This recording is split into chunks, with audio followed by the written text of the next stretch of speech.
कैसे हो मेरे प्यारे बच्चों। आई होप आप सब खुश होंगे और स्वस्थ होंगे अपने घरों में। देखो, मैं आज आपके लिए एक और नई कहानी लाई हूँ।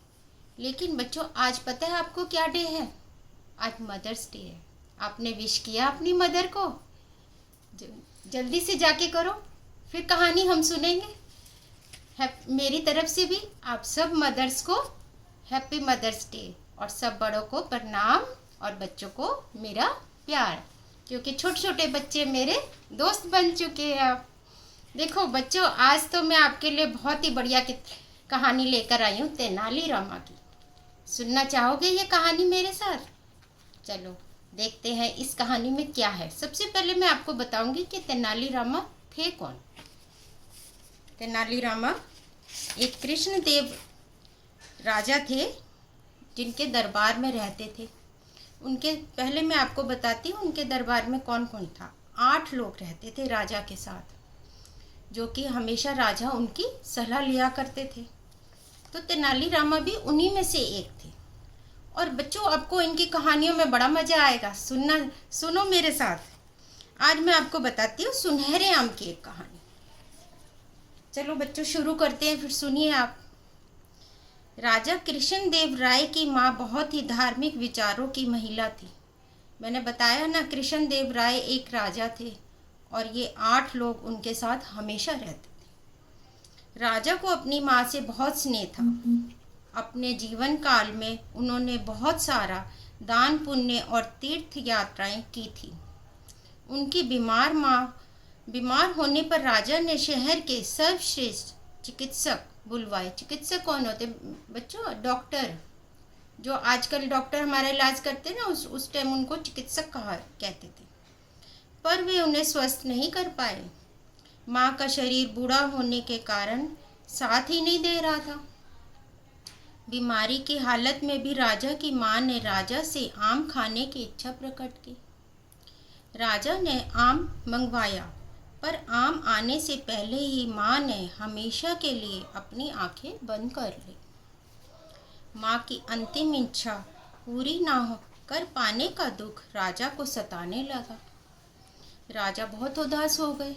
उन्होंने कहा कि हे भगवान, मैं तो अपनी माँ की अंतिम इच्छा भी नहीं पूरी कर सका, अब मैं क्या करूं? अंतिम क्रियाकर्म करने आए ब्राह्मणों को राजा की उदासी का कारण पता चला। सब ब्राह्मणों ने कहा कि राजा क्यों उदास है। उन्हें पता चला उनकी माँ की अंतिम इच्छा पूरी नहीं हुई। तो उन्होंने राजा से धन प्राप्ति की इच्छा से कहा, महाराज, आपकी माँ की अंतिम इच्छा आम खाने की थी ना, जो पूरी नहीं हो पाई। उनकी आत्मा की शांति के लिए यदि कुछ सुनहरे आम ब्राह्मणों को दान दिए जाएं तो अच्छा होगा। ब्राह्मणों के आम दान की बात राजा को अच्छी लगी। उन्होंने कहा, ये तो बहुत बढ़िया अच्छा विचार है, क्यों ना मैं ब्राह्मणों को आम में दे दूं दान में। उन्होंने ठोस सोने के 10 आम बनवाए और ब्राह्मणों को दे दिए। सोने के बनवाए बच्चों, और ब्राह्मणों को सबको दे दिया उन्होंने। ब्राह्मणों ने राजा से पूजा करवाई, दान लिया और खुशी खुशी अपने घर चले गए। वे राजा को ठगने में सफल हो गए। तेनालीराम ने यह सब देखा तो उसे ब्राह्मणों का तर्क जरा भी समझ नहीं आया। ये देखिए बच्चों, ये फोटो देखिए। राजा ब्राह्मणों को आम दे रहे हैं, सोने के आम दे रहे हैं। उसने सोचा कि भला ब्राह्मण के हाथ का आम मात्र आत्मा को कैसे संतुष्ट कर सकता है। यह जरूर ही ब्राह्मणों की राजा को ठगने की चाल है। मन ही मन तेनालीराम ने ब्राह्मणों को पाठ पढ़ाने का सोचा। पाठ पढ़ाने का मतलब बच्चों बदला लेने का सोचा कि उनसे कैसे बदला लिया जाए। उन्होंने तो राजा को ठग लिया, राजा को वो तो ठग के ले गए। अब तेनालीराम राजा के दरबार में थे। उन्होंने सोचा अब कैसे इन ब्राह्मणों को सबक सिखाया जाए। कुछ दिनों बाद तेनालीराम ने ब्राह्मणों को अपने घर पे आमंत्रित किया। ये देखो बच्चों, तेनालीराम ने उन्होंने ब्राह्मणों को अपने घर बुलाया। अब उनसे क्या कहते हैं आगे सुनिए। मैं अब कुछ समय पहले मेरी माँ मृत्यु हो गई थी। उन्होंने कहा मेरी माँ की कुछ समय पहले मृत्यु हो गई थी और मैं उनकी इच्छा पूरी नहीं कर सका। तो उनकी इच्छा थी कि मैं उन्हें लोहे के गरम गरम सरिये मारूं। मैं ऐसा नहीं कर पाया। उनके दिल में अधूरी इच्छा के लिए हुए वह चली गई और उनकी आत्मा अभी तक असंतुष्ट घूम रही है। राजा की माँ की आत्मा की शांति के लिए जैसे आपने सुनहरे आम दान की बात की थी, उसी तरह मेरी माँ की आत्मा की शांति भी आप ही तो करोगे।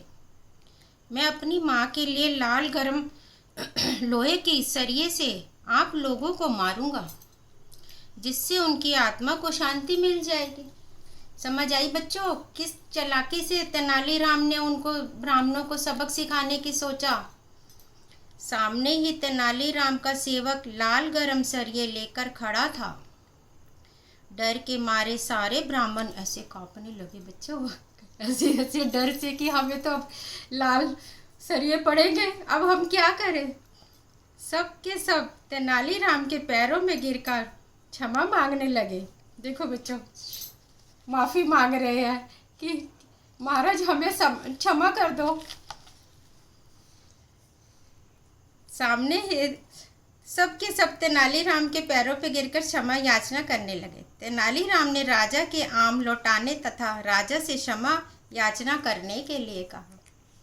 अगले दिन राजा को उनके दान दिए हुए सुनहरे आम वापस मिल गए।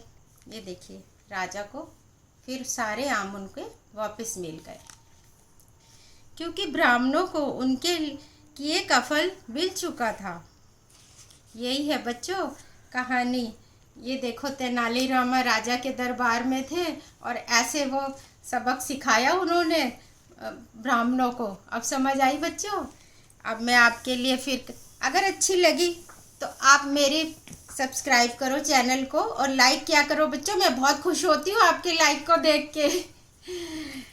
अच्छा बच्चों, कल फिर मिलेंगे। तब तक के लिए आप अपना ख्याल रखिए और घर में ही रहिएगा। चलिए, सबको मेरा प्रणाम।